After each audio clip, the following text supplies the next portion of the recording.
And welcome to only IAS. स्वागत है आपका 9 अगस्त की प्रीलिम बूस्टर न्यूज़ डिस्कशन में। आज का पहला आर्टिकल बात करता है पैलेस्टाइन इजराइल कॉन्फ्लिक्ट के बारे में।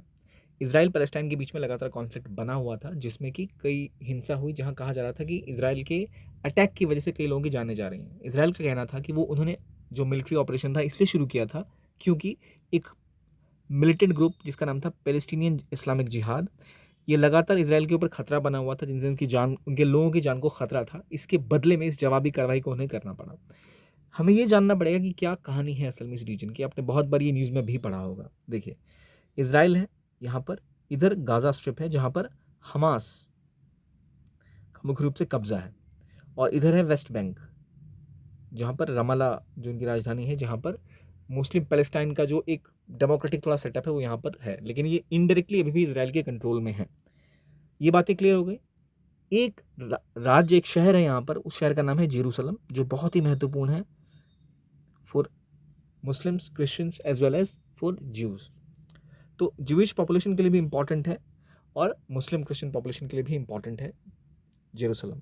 जो प्रोमिनेंट बात है, जो पहले बातें की गई थी, उसके तहत ये था कि पैलेस्टाइन जो स्टेट बनेगा उसके अंदर यूनाइटेड जेरूसलम जो है वो उनका कैपिटल होगा।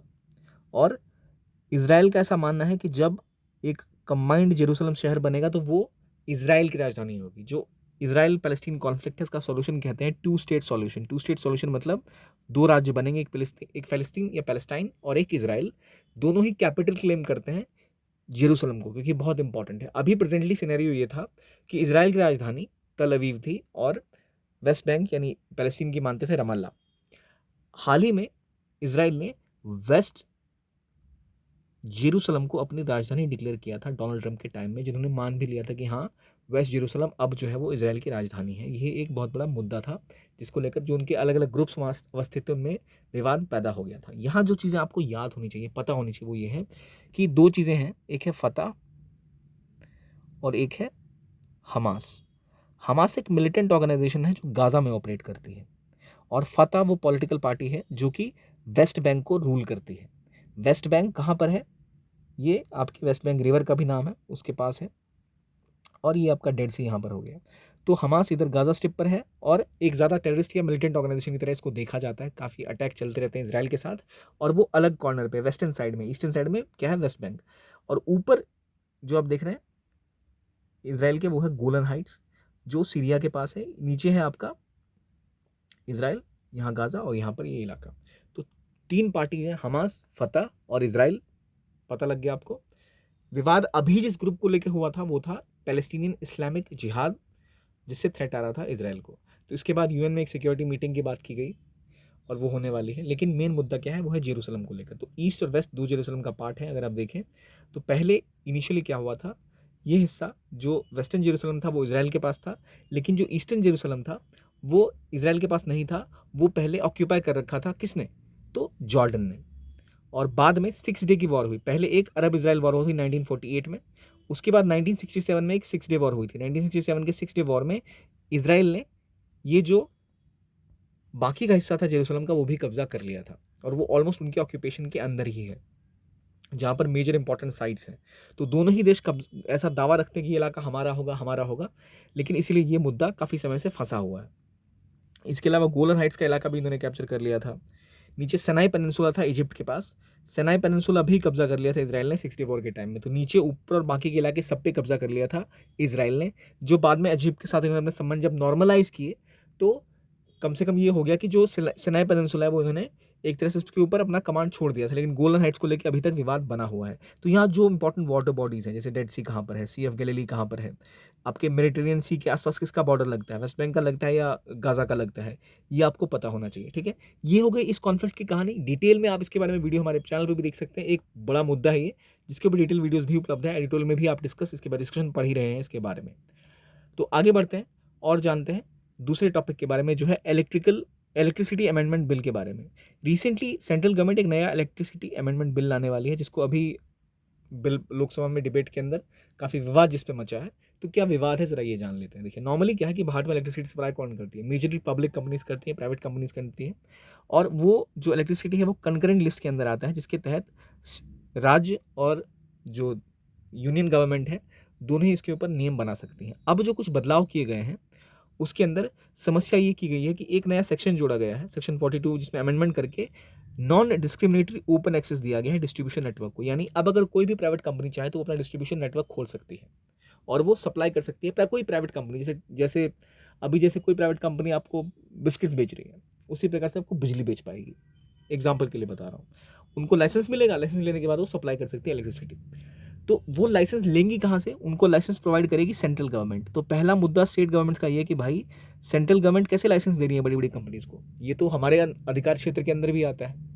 तो एक मुद्दा तो ये आ गया। दूसरा मुद्दा ये है कि प्राइवेट कंपनीज को जब ये दिया जाएगा तो क्यों दिया जा रहा है ये? तो गवर्नमेंट का ऐसा कहना है कि जैसे प्राइवेट कंपनीज और ज़्यादा इस डिस्ट्रीब्यूशन नेटवर्क का पार्ट बनेंगी तो अभी जो हमारा डिस्ट्रीब्यूशन नेटवर्क है इलेक्ट्रिसिटी का, उसमें कई सारी समस्याएं हैं। एक काफ़ी इनएफिशिएंट है वो। हमारा बहुत सारा जो इलेक्ट्रिसिटी का लॉस है वो ट्रांसमिशन में होता है, बिजली बनने से आप तक पहुंचने तक बहुत सारा लॉस हो जाता है। सप्लाई चेन में जो इश्यूज हैं उसको सॉल्व करने के लिए नई कंपनी आएंगी, कंपटीशन बढ़ेगा तो बेहतर सेवाएं प्रदान की जाएंगी। और अभी जो बड़ी बड़ी कंपनियां हैं जो डिस्कॉम्स ढंग से काम नहीं कर रही, वो अब सुधर जाएंगी। यहाँ एक और खास बात ये दी गई थी कि जो पब्लिक सेक्टर की इलेक्ट्रिसिटी कंपनीज हैं उनका जो डिस्ट्रीब्यूशन नेटवर्क्स हैं, जो पब्लिक नेटवर्क है, सरकारी नेटवर्क है, उनका इस्तेमाल प्राइवेट कंपनीज भी कर पाएंगी बिजली प्रोवाइड करने के लिए। तो आपके पास ऑप्शन होगा, जो कंपनी बेहतर प्रोवाइड करे आप उससे बिजली ले सकते हैं। कंपटीशन बढ़ेगा, एफिशिएंसी बढ़ेगी, पावर सप्लाई बेहतर होगी। ये कहना है सेंट्रल गवर्नमेंट का। स्टेट गवर्नमेंट का ऐसा कहना है, जो स्टेट गवर्नमेंट हो और जो विपक्षी पार्टियां हैं, इनका ऐसा इस पर ये संदेह ये किया जा रहा है कि एक तो ये लाइसेंसिंग हो जाएगी इलेक्ट्रिसिटी की, और इसमें एक चीज़ ये की गई है कि जो लाइसेंस है वो सेंट्रल गवर्नमेंट दे रही है, तो स्टेट गवर्नमेंट का जो अधिकार क्षेत्र है वो बाहर हो जाएगा। और नॉर्मली एक पावर सप्लाई कंपनी को लेकर एक बात होती है जिसे कहते हैं universal power supply obligation. Universal power supply obligation मतलब यूनिवर्सल पावर सप्लाई ऑब्लिगेशन, इसका मतलब होता है कि जो भी बिजली की कंपनियां होती हैं उनका ये एक ऑब्लिगेशन होता है कि हर जगह वो हर व्यक्ति को बिजली सप्लाई देंगे, क्योंकि एक तरह से आपका एक बेसिक नीड है ये। अब जो ये चेंजेस किए गए हैं इसके अंदर केवल जो गवर्नमेंट डिस्कॉम है, जो केवल गवर्नमेंट डिस्ट्रीब्यूशन कंपनीज है उनकी होगी यूनिवर्सल ऑब्लिगेशन। जो प्राइवेट कंपनीज है उनको जरूरत नहीं कि हर जगह वो हर व्यक्ति को बिजली प्रोवाइड करें। तो प्राइवेट कंपनीज लाइसेंस ले सकते हैं जैसे दिल्ली या मुंबई का या बेंगलोर का, हैदराबाद का, जहाँ पर ज़्यादा डिमांड है, जहाँ बेहतर उनको रेट्स मिलेंगे तो वहाँ बिजली सप्लाई करेंगी वो। और जैसे गाँव की बात कर लें या छोटे शहरों की बात कर लें, वहाँ वो ऐसा नहीं करेंगे। तो ये इलाका जो कि एक पूरी तरह से प्रॉफिट मेकिंग बिजनेस बन जाएगा, जिसमें कि स्टेट गवर्नमेंट के पास जो भी पावर है वो जाती रहेंगी। ये एक मुद्दा है। एक ऑब्लिगेशन की बात हो गई, दूसरी प्राइवेट सेक्टर के आने के बाद लाइसेंस राज बढ़ने की बात आ गई, तीसरा सेंट्रल गवर्नमेंट की पावर बढ़ जाएगी। जो फेडरलिज्म है इसके खिलाफ भी जा सकता है, ये कहना है। क्योंकि वर्तमान में आपको ये पता होना चाहिए कि इलेक्ट्रिसिटी किस सेक्शन में आती है, तो कंकरेंट लिस्ट में आती है अंडर आइटम 38। अब हालांकि जो बातें की गई हैं सेंट्रल गवर्नमेंट की तरफ से, उनका कहना यह है कि हमने इंश्योर किया है कि जो बिजली फ्री में अगर मिल रही है स्टेट को तो या किसानों को, तो वो किसानों को मिलेगी, सब्सिडीज़ नहीं हटाई गई हैं। लेकिन तब भी कई जो गवर्नमेंट्स हैं, कई जो लीडर्स हैं, उनका इसके ऊपर विवाद बना हुआ है। अगला आर्टिकल बात करता है यूएन फूड प्राइस इंडेक्स के बारे में। यूएन फूड प्राइस इंडेक्स में ये देखा गया है कि जो ग्लोबल फूड प्राइसेस हैं वो पिछले साल बहुत हाई पे थी, लेकिन अब उनमें थोड़ा सा दबाव देखा गया, यानी वो थोड़ा सा नीचे की तरफ आई हैं। तो ये तो जो पिछले महीने के हिसाब से उसके मुकाबले में एक गिरावट देखी गई है। तो पहली बात तो आपको ये पता होना चाहिए कि जो फूड प्राइस इंडेक्स है वो कौन सी बॉडी लाती है। तो यूएन की FAO जो ऑर्गेनाइजेशन है वो ये इंडेक्स लाती है। 1996 से शुरू हुआ था, जिसमें ग्लोबल फूड प्राइसेस को देखा जा रहा था। रिसेंटली ग्लोबल फूड प्राइसेस के दाम बहुत ऊपर गए थे आसमान की तरफ। ऐसा क्यों हुआ था? क्योंकि यूक्रेन रशिया विवाद के बाद यूक्रेन और रशिया दोनों ही मेजर सप्लायर थे किस चीज़ के? कमोडिटीज़ के, स्पेसिफिकली वीट। गेहूं का प्रमुख सप्लायर में से एक था यूरोप में यूक्रेन का वीट सप्लाई रुक गया था, रशिया का सप्लाई रुक गया था। और मेजर जो सप्लाई चेन था वहाँ का वो भी डिस्टर्ब हो गया था यूरोप का, जिस वजह से क्योंकि सप्लाई पूरी नहीं हो पा रही थी तो डिमांड अपने आप बढ़ गई, और इस वजह से जो फूड प्राइसेस थी बहुत ज़्यादा बढ़ गई थी। तो जो कमोडिटीज़ थी उनमें जो भी मेजर चीज़ें रशिया या जो यूक्रेन जैसी कंट्रीज़ हैं, जो मेजर फूड प्रोड्यूसिंग कंट्रीज़ हैं, इनके विवाद की वजह से जो कमोडिटीज़ हैं उनके दाम बहुत ज़्यादा बढ़ गए थे। अब धीरे धीरे वो स्टेबलाइज हो रहा है, सप्लाई चेन दोबारा एक्टिवेट हो गया है, तो खाने के दाम जो अचानक बहुत तेज़ी से भागे थे अब थोड़े से कम हो रहे हैं। इसके अलावा विवाद हमने देखा लगातार चीन को लेकर विवाद बना हुआ है, अभी ताइवान का विवाद बना हुआ है। इस वजह से एक डर की स्थिति है। इस वजह से मार्च के आसपास हमने देखा था कि जो फूड प्राइस इंडेक्स था ये ऑल टाइम हाई पे था 159.7, और इसके बाद हमने देखा एक ड्रॉप आया। तो लगातार जंग काफ़ी समय तक चली, इस वजह से हमने देखा कि ये मुद्दा बढ़ा हुआ था। लेकिन अब जो है वो थोड़ा डिक्लाइन देखा गया। वो क्यों डिक्लाइन देखा गया? चीज़ें थोड़ी स्टेबलाइज़ हुई हैं इसकी वजह से। जो हमारे लिए काम की बात ये है कि क्यों ये हाई प्राइसेज़ हमें देखने को मिले। एक तो ऑयल के प्राइसेज़ बढ़ गए थे। ऑयल के प्राइस बढ़ने से खाने पे क्या फ़र्क पड़ेगा? क्योंकि अगर कोई इम्पोर्ट कर रहा है खाना तो वो शिप्स पे आएगा ना, शिप पे तो ऑयल लगेगा। तो oil prices obviously will lead to increase in prices of food. Apart from that war की वजह से सप्लाई जो था वो कम हो गया था। स्कैरसिटी की कंडीशन हो गई थी। दूसरे देशों को लगा, भारत जैसे देश ने एक्सपोर्ट बंद कर दी। उनको लगा क्या पता हमारा भी, क्योंकि इनको भी ऐसे हमें लगा कि मानसून थोड़ा इम्पैक्ट हो गया तो प्रोडक्शन कम होने की आशंका थी। तो ग्लोबल प्राइसेस अगर बढ़ेंगी तो वो उनके लिए बाद में दिक्कत हो जाएगी। तो इंडिया ने भी एक्सपोर्ट बंद कर दिए थे अपने, खुद के लिए सफिशिएंटली पहले स्टोर करना स्टार्ट कर दिया था, जिस वजह से और फूड प्राइसेस बढ़ गई थी। ऐसा ही बाकी देशों ने भी किया था। इसकी वजह से हम देख रहे हैं कि अचानक एक रिकॉर्ड ग्रोथ हुई थी, जिसके बाद अब चीज़ें स्टेबलाइज हुई हैं तो एक रिकॉर्ड डिक्लाइन भी देखा गया है। ये वजह है क्यों हमें फूड प्राइस इंडेक्स ऐसा बदलता दिख रहा है। इसके बाद एक और जो आर्टिकल न्यूज़ में है वो है 10 नई रामसार साइट्स इंडिया से जोड़ी गई हैं लिस्ट में। अब जो टोटल नंबर है वो पहुंच गया है 64। जो 10 नई साइट्स जोड़ी गई हैं बहुत ही प्रोमिनेंट हैं। उनमें जैसे कुंथाकुलम बर्ड सेंचुरी कहाँ पर है? तो तमिलनाडु में है। ये is considered one of the largest reserve for breeding residents. और इसके अलावा जो तमिलनाडु के रीजन में आप देखेंगे लगातार कई कई कई कई नई चीज़ें जोड़ी गई हैं, जैसे gulf of Mannar marine biosphere reserve, Vembanur wetland complex, Vellore bird sanctuary, ये सारी चीज़ों को जोड़ा गया है। और इसके अलावा जो और नाम है वो है वेथांगल बर्ड सेंचुरी, उद्यामर्थनपुरम बर्ड सेंचुरी और सतकोशिया गॉर्ज जो उड़ीसा में है। 2-3 नाम और जो है वो है नंदा लेक। नंदा लेक की खास बात ये कि गोवा की पहली ये एक रामसार साइट है। फिर कर्नाटका की रंगनाथिट्टू बर्ड सेंचुरी को जोड़ा गया है और एक एमपी से भी जोड़ी गई है सिरपुर वेटलैंड, जो कि इंदौर में है। तो मेजरली जो इसमें सबसे प्रोमिनेंट आपको याद रखना चाहिए कि गोवा की पहली रामसार साइट का नाम क्या था? वो था नंदा लेक। कर्नाटका में जो बर्ड सेंचुरी है, जो लार्जेस्ट बर्ड सेंचुरी है, किस नदी के किनारे स्थित है ये bird sanctuary? Ranganathittu bird sanctuary. तो ये स्थित है कावेरी नदी के किनारे। तो जो आसपास इसकी नदियां हैं वो आपको पता होना चाहिए, इंपॉर्टेंट अगर लोकेशन है कुछ। सतकोशिया गॉर्ज की अगर हम बात करें, ये कहाँ पर है? ये आपकी डेक्कन पेनिनसुला के मीटिंग पॉइंट के बाद है। किस रिवर के पास मिलेगी? तो महानदी के पास है। ठीक है। उदय मर्थंदपुरम बर्ड सेंचुरी जो है ये किस लिए फेमस है? तो यहाँ पर आपको ग्लॉस्पी बेस ग्रे हेनॉन और यूरेशियन स्पूनबिल देखने को मिलता है। तो जो इंपॉर्टेंट लोकेशनल फीचर्स हैं वो आपको याद होने चाहिए। जैसे gulf of Mannar marine biosphere reserve जो है ये पहला मरीन बायोस्फीयर रिजर्व है in south and south east Asia. तो इतने बड़े इलाके में पहला जो है biosphere reserve, marine biosphere reserve कहाँ पर है? तो वो है gulf of Mannar marine biosphere reserve. तो 10 नई रामसार साइट्स ऐड हुई हैं। अब लिस्ट को अपनी अपडेट करें और इसको भी याद करने की कोशिश करें ताकि बेहतर तरीके से आप इसको रिवाइज कर पाएँ। तमिलनाडु से मैक्सिमम इसमें ऐड हुए हैं जो रामसार साइट्स हैं नई वो। रामसार साइट होते क्या है? रामसार कन्वेंशन क्या है? तो देखिए ये वेटलैंड के ऊपर सबसे बड़ा कन्वेंशन है। वेटलैंड बड़े इंपॉर्टेंट होते हैं, क्यों? क्योंकि वहाँ बहुत ज़्यादा आप देखते हैं एक डाइवर्सिटी होती है और बर्ड हो चाहे अलग अलग ऑर्गेनिज्म काफ़ी ज़्यादा मात्रा में वहाँ पाए जाते हैं। और ऐसा देखा जा रहा था जो वेटलैंड है लगातार वो ख़राब होते जा रहे हैं due to pollution, due to neglect.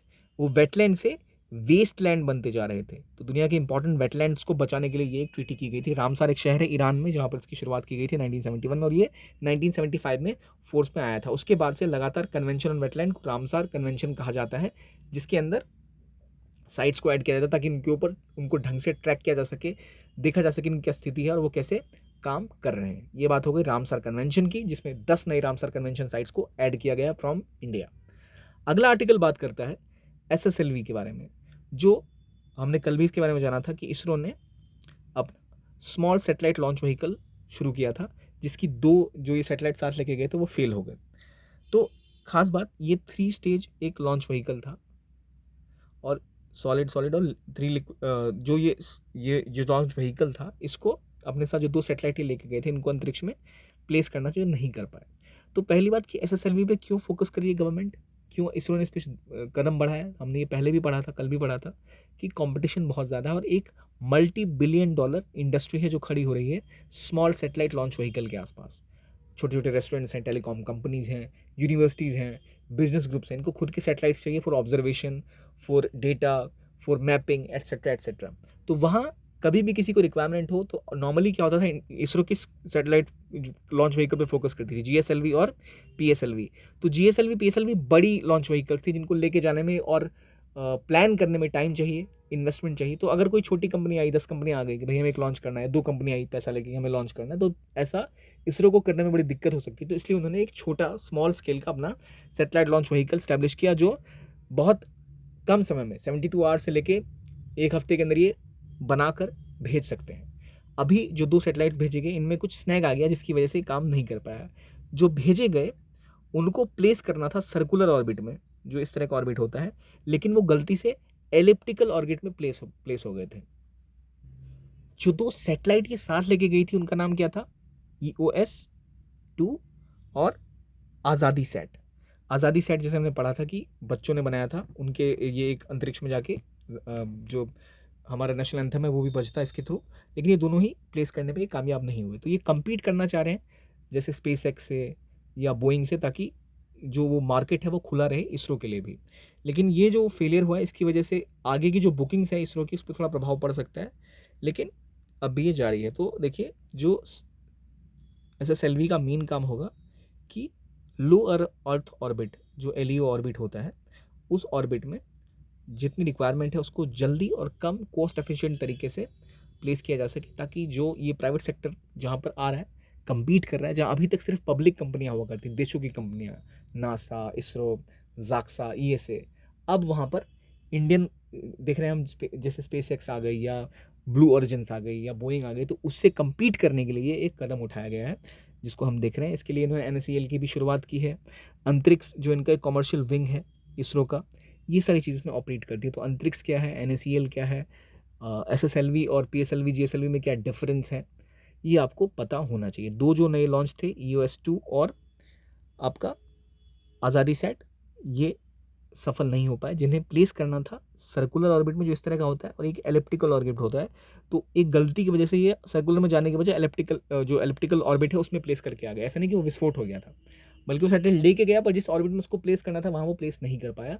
तो इसको ठीक किया जा रहा है। ठीक है, मतलब अगली जो लॉन्च होगा तो उसमें ये चीज़ ठीक हो जाएगी, ऐसी उम्मीद की जा रही है। तो वो 2 मिशन फेल हो गए ना इसरो के। ये बात हो गई इस व्हीकल के बारे में। अब देखते हैं आपको कितना अभी तक याद है। गोलन हाइट किसके किसके बीच में है? इजराइल और सीरिया के बीच में। ट्रू या फॉल्स? इलेक्ट्रिसिटी अमेंडमेंट बिल जो है ये मोनोपोली देगा केवल कुछ सरकारी कंपनी को ऑल ओवर इंडिया, जो नया बिल आ रहा है। UN का जो FAO है ये फोर्टनाइटली अपने ये फूड प्राइस इंडेक्स को लॉन्च करता है। रामसार कन्वेंशन जो वेटलैंड से रिलेटेड है, इनमें से क्या सही है क्या गलत है? बहुत ही सिंपल क्वेश्चन थे, आई होप आपने सारे सही ही किए होंगे। देखिए, याद रखिए, इसराइल के आसपास जो भी लोकेशन है, चाहे वो गोलन हाइट्स हो, चाहे सनाई पेनिनसुला हो, चाहे वेस्ट बैंक हो, चाहे गाजा स्ट्रिप हो, उसको लेकर क्लैरिटी आप बना लें। काफ़ी क्वेश्चन इससे बार बार आते रहते हैं। और रामसार साइट्स अच्छे से याद कर लें, किससे रिलेटेड है ये आपको पता होना चाहिए। आज के डिस्कशन के लिए इतना ही। जो अगर आप चाहें तो हमारा टेलीग्राम चैनल भी ज्वाइन कर सकते हैं, जहां आपको इस लेक्चर्स की PDF और बाकी जानकारी प्राप्त हो जाएगी। देखने के लिए बहुत बहुत धन्यवाद। Thank you and keep on watching only IAS।